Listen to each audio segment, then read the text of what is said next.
Welcome to Rozgar Academy.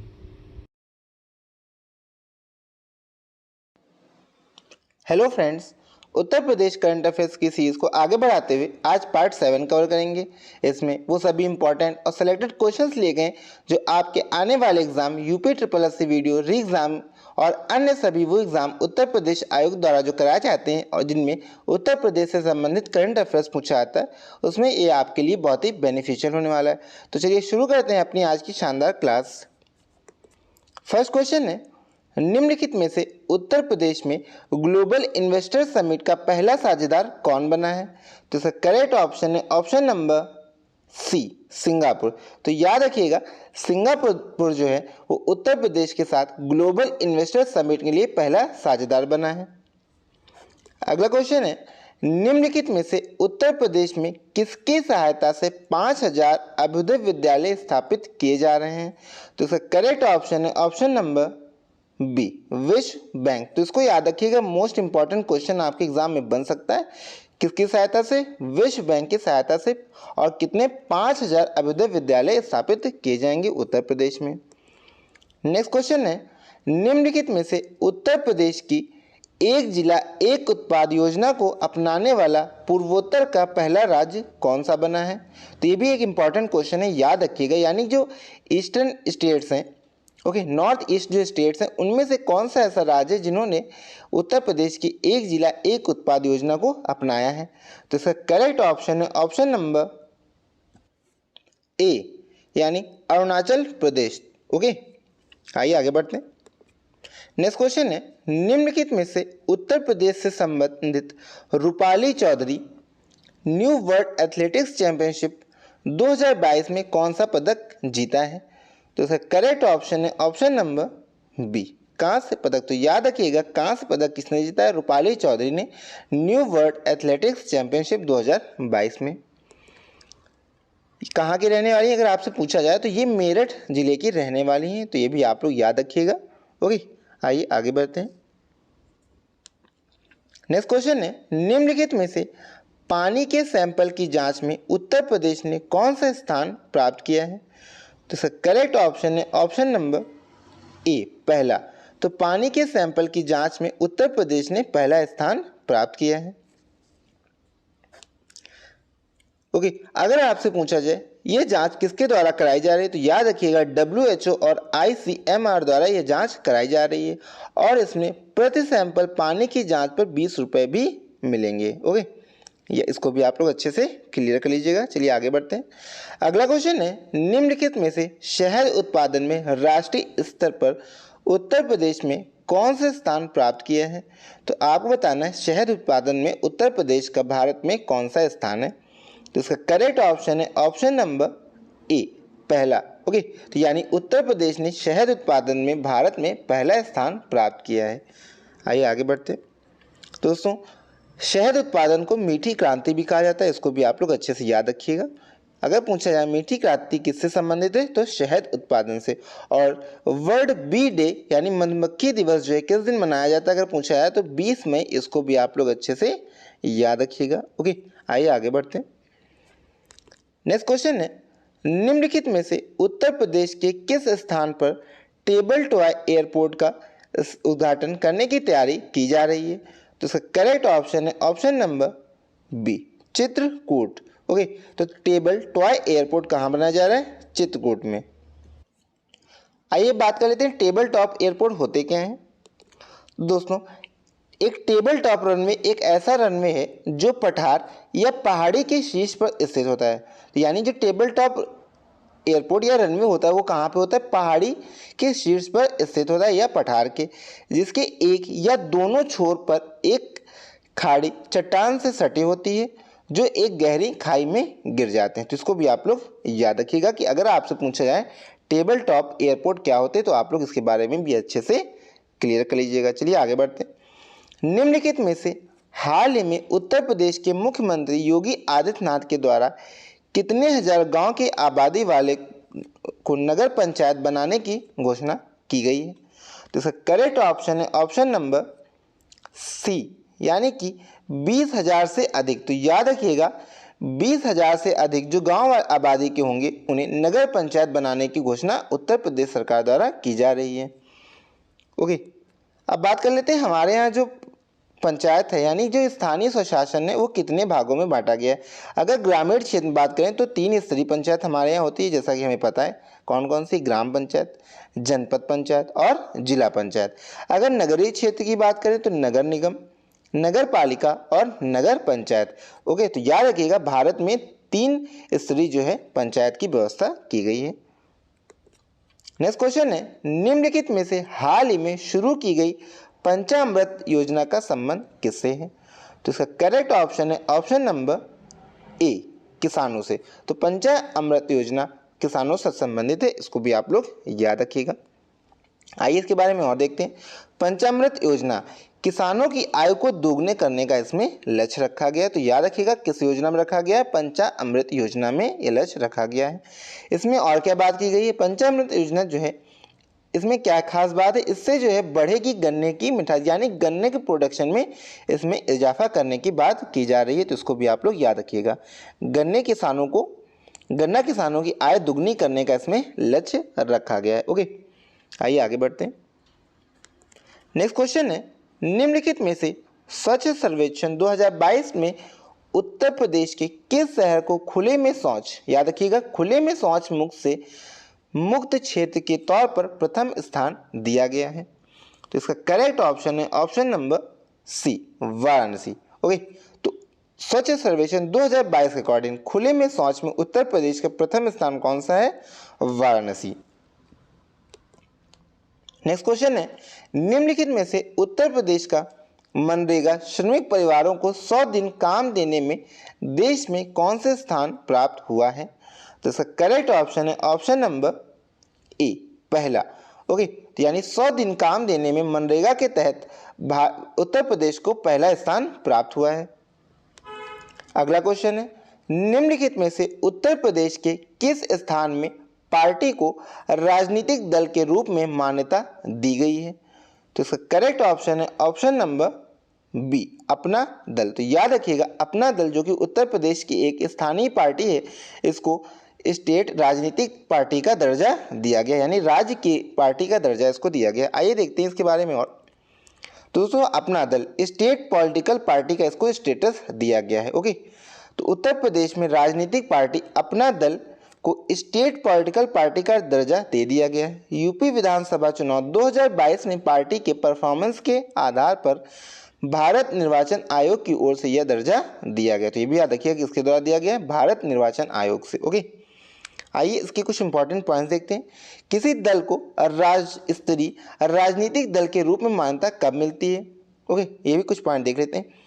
यदि उस दल के ने राज्य की विधानसभा के आम चुनाव में उस राज्य से हुए कुल वैध मतों के 6% प्राप्त किए हों। तो याद रखिएगा कितने वैध मतों का 6% प्राप्त किया हो, और तथा इसके अतिरिक्त उससे संबंधित राज्य में 2 स्थान प्राप्त किए हों। ये भी याद रखिएगा 6% वोट और 2 स्थान भी प्राप्त किए हों। दूसरा क्राइटेरिया क्या है, आइए वो भी देखते हैं। यदि वह राज्य की लोकसभा के लिए हुए आम चुनाव में राज्य के कुल वैध मतों का 6% प्राप्त करता है और कम से कम 1 सीट उसने राज्य में लोकसभा के लिए जीती हो। ओके, इसको भी आप लोग याद रखिएगा। यहाँ पे क्या है 6% और 2 स्थान प्राप्त किए हो, यहाँ पे 6% वैध मत और साथ में 1 लोकसभा की सीट भी। थर्ड पॉइंट क्या कहता है, यदि उस दल ने राज्य की विधानसभा के कुल स्थानों का 3% या 3 सीटें जो भी ज्यादा हो प्राप्त की हो। ओके, यानी तो 3% या तो 3 सीटें जो इनमें से ज्यादा हो वो चीज प्राप्त की हो। यदि फोर्थ पॉइंट क्या है, प्रत्येक 25 सीटों में से उस दल किसने लोकसभा में कम से कम 1 सीट प्राप्त की हो, यानी अगर 25 सीटें उनमें से कम 1 सीट उस पार्टी को मिलनी चाहिए। फिफ्थ पॉइंट क्या कहता है, यदि यह राज्य में लोकसभा के लिए हुए आम चुनाव में अथवा विधानसभा में हुए कुल वैध मतों का 8% प्राप्त करता है। तो यह शर्त 2011 में जोड़ी गई, तो याद रखिएगा। ओके, यानी 8% ये हो गया। ओके, यहाँ पे 1 सीट हो कम से कम 25 सीटों में और कुल स्थानों में 3% या 3 सीटें हों। तो ये सभी क्राइटेरिया क्या है, इनमें से एक कोई भी फॉलो होता है अगर, तो उसे क्या है, उस किसी भी दल को राज्य स्तरीय राजनीतिक दल का दर्जा मिल जाएगा। ओके, आइए आगे बढ़ते हैं। नेक्स्ट क्वेश्चन है, निम्नलिखित में से उत्तर प्रदेश सरकार द्वारा दिव्यांग को पदोन्नति में आरक्षण 3% से बढ़ाकर कितने % किया गया है? तो इसका करेक्ट ऑप्शन है ऑप्शन नंबर बी 4%। तो याद रखिएगा 3% से बढ़ा करके 4% कर दिया गया है। ओके, आइए आगे बढ़ते हैं। नेक्स्ट क्वेश्चन है, निम्नलिखित में से हाल ही में रेडियो जय घोष का शुभारंभ किसके द्वारा किया गया है? तो इसका करेक्ट ऑप्शन है ऑप्शन नंबर सी योगी आदित्यनाथ जी के द्वारा। तो याद रखिएगा रेडियो जय घोष किसके द्वारा शुभारंभ किया गया है? योगी आदित्यनाथ जी के द्वारा। ओके, आइए इसके बारे में और देखते हैं।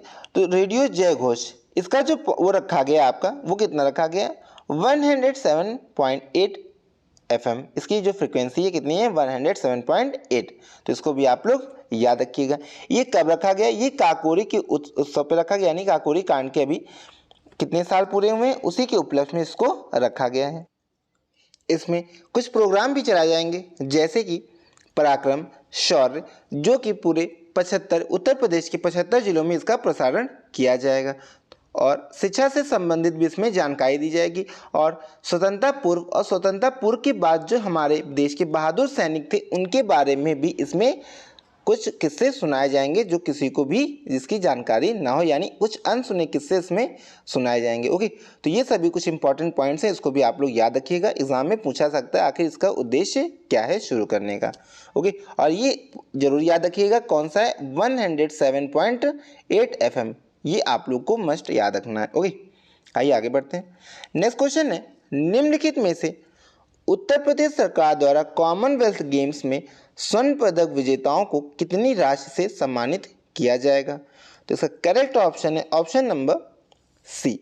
ओके, कितनी? 1 करोड़। तो याद रखिएगा जो स्वर्ण पदक विजेता हैं उनको 1 करोड़ राशि प्रदान की गई है। ओके, बात कर लेते हैं अन्य को, यानी जो सिल्वर यानी रजत पदक विजेता होंगे उनको 75 लाख, और जो कांस्य पदक विजेता हैं उनको 50-50 लाख राशि दी जाएगी। तो आइए बात कर लेते हैं कितने मेडल्स इंडिया ने जीते थे। तो 61 टोटल जो मेडल हैं भारत ने इसमें जीते थे, जिसमें से 22 गोल्ड, 16 सिल्वर और 13 क्या थे? ब्रॉन्ज थे। ओके, आइए आगे बढ़ते हैं। नेक्स्ट क्वेश्चन है, निम्नलिखित में से डिस्ग्राफिया नामक बीमारी से जूझने वाले बच्चों के लिए उत्तर प्रदेश के किस IIT ने सहायक अनुप्रयोग ऐप प्रस्तुत किया है? तो याद रखिएगा कौन सा ऐप? सहायक अनुप्रयोग ऐप प्रस्तुत किया है। तो इसका करेक्ट ऑप्शन है option number C IIT Kanpur. Okay, तो याद रखिएगा डिस्ग्राफिया बीमारी के लिए सहायक अनुप्रयोग ऐप किसके द्वारा प्रस्तुत किया गया है? IIT कानपुर के द्वारा। आइए इसके बारे में और जानते हैं कि आखिर ये डिजीज कौन सी है। तो डिस्ग्राफिया इसमें क्या होता है? इसमें जो है पर्सन का जो यानी जो व्यक्ति है उसकी जो हैंड राइटिंग है, ओके, तो उसकी जो हैंड राइटिंग स्किल्स है उसमें कमी आ जाती है, उसमें असर पड़ता है, तो वो डिजीज कहलाती है डिस्ग्राफिया। ओके, आइए और अन्य डिजीज जानते हैं। डिसलेक्सिया, इसमें क्या होता है? अगर व्यक्ति की जो रीडिंग है यानी जो उसकी पढ़ने की क्षमता है की जो स्किल है उस पर इसमें इफेक्ट आता है, उसको बोलते हैं डिसलेक्सिया। तो याद रखिए डिसलेक्सिया रीडिंग इफेक्ट करता है, ये राइटिंग इफेक्ट। उसके बाद आता है डिसकैलकुलिया, इसमें क्या होता है? पर्सन की जो एबिलिटी है उसमें नंबर्स को समझने की एबिलिटी में कमी आती है। ओके, तो क्या आता है? नंबर्स को समझने में जो कमी आती है उसे क्या बोलते हैं? डिसकैलकुलिया। तो इसको भी याद रखिएगा। नेक्स्ट है डिस्प्रैक्सिया, इसमें क्या होता है? प्रॉब्लम्स विद मूवमेंट, यानी आप अपने शरीर को मूव कराने में, कुछ बोलने में, अपनी बातचीत रखने में सामने किसी व्यक्ति के, उसमें आप असमर्थ हो जाते हैं, उस डिजीज को कहते हैं डिस्प्रैक्सिया। ओके, तो इन डिजीज को आप लोग याद रखिएगा। हाल ही में इस पे जो है एक ऐप आया है, तो इससे आपसे क्वेश्चन पूछे जाने की संभावना है। नेक्स्ट क्वेश्चन है, निम्नलिखित में से ईज ऑफ डूइंग बिजनेस में उत्तर प्रदेश का कौन सा स्थान प्राप्त हुआ है? तो इसका करेक्ट ऑप्शन है ऑप्शन नंबर बी, यानी कि दूसरा स्थान। तो ईज ऑफ डूइंग बिजनेस में उत्तर प्रदेश को दूसरा स्थान प्राप्त हुआ है। आइए और देखते हैं। अगर बात करते हैं तो पहले स्थान पे कौन रहा? पहले स्थान पे याद रखिएगा ईज ऑफ डूइंग बिजनेस में आंध्र प्रदेश रहा, और दूसरे स्थान पर उत्तर प्रदेश की रैंकिंग रही। तो इसको भी आप लोग याद रखिएगा। ओके, चलिए आगे बढ़ते हैं। नेक्स्ट क्वेश्चन है, निम्नलिखित में से साक्षरता सूचकांक 2022 के अनुसार उत्तर प्रदेश का कौन सा स्थान प्राप्त हुआ है? तो आपको बताना है साक्षरता सूचकांक 2022 में उत्तर प्रदेश को कौन सा स्थान प्राप्त हुआ है। तो इसका करेक्ट ऑप्शन है ऑप्शन नंबर ए, यानी 24वां स्थान। ओके, तो उत्तर प्रदेश को साक्षरता सूचकांक में 24वां स्थान प्राप्त हुआ है। आइए आगे बढ़ते हैं। तो आइए और बात कर लेते हैं पहले स्थान पे कौन रहा। तो याद रखिएगा पहले स्थान पे कौन रहा है, पहले स्थान पे रहा है केरल राज्य 96.2% साक्षरता के साथ।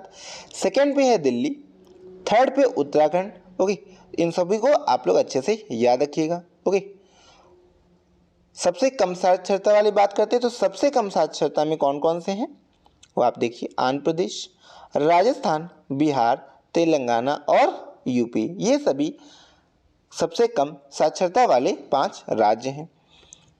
ओके, झारखंड की पुरुष साक्षरता जो है वो राजस्थान और बिहार से भी ज़्यादा है, तो इसको भी आप लोग याद रखिएगा, यानी झारखंड में जो है बढ़ोतरी देखी गई है।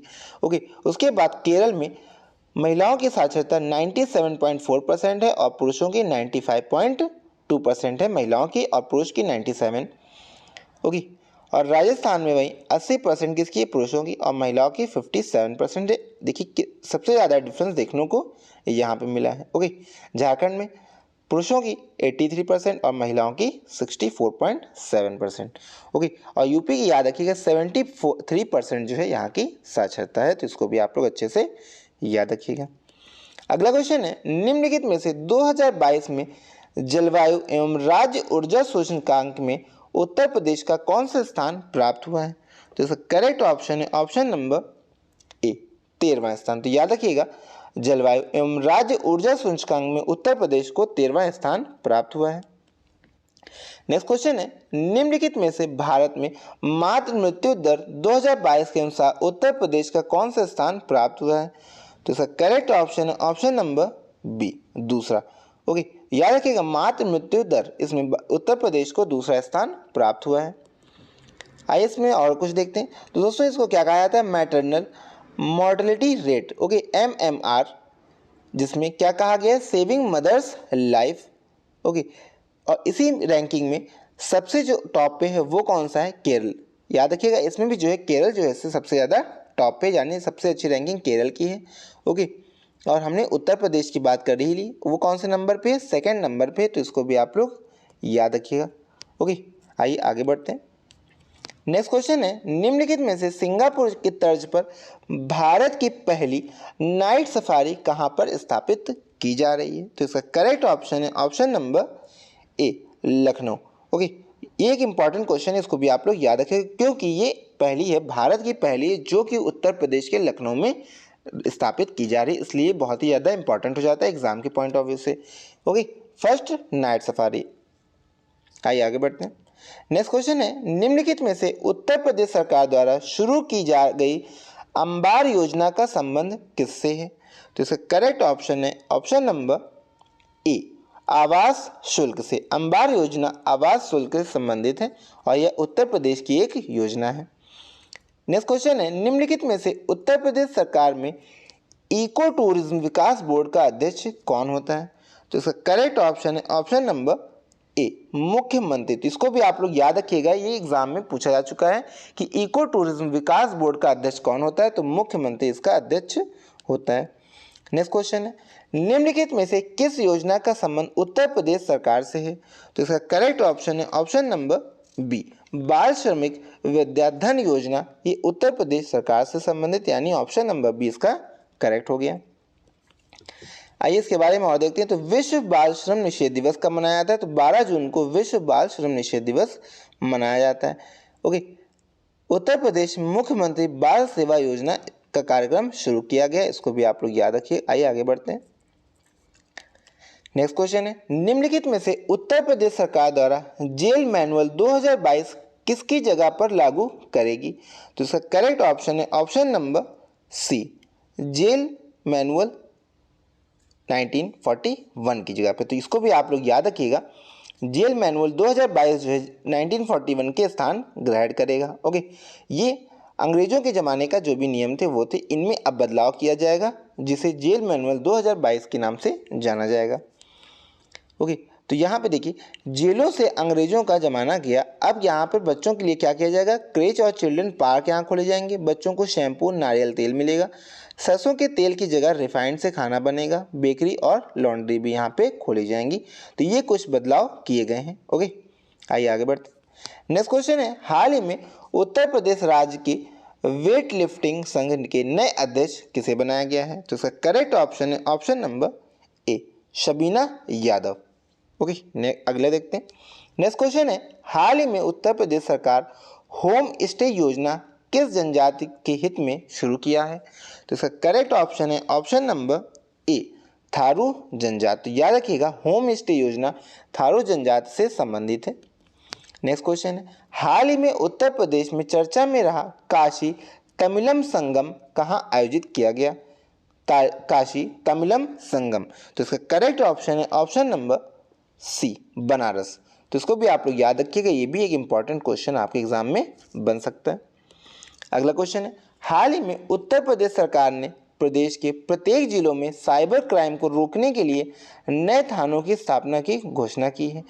तो इसका करेक्ट ऑप्शन है ऑप्शन नंबर डी, जिसका नाम क्या रखा गया, साइबर थाना। तो इसको भी आप लोग याद रखिएगा। नेक्स्ट क्वेश्चन है, हाल ही में देश के किस आईआईटी ने बच्चों के हित के लिए वैज्ञानिक चाइल्ड रोबोट बनाया है?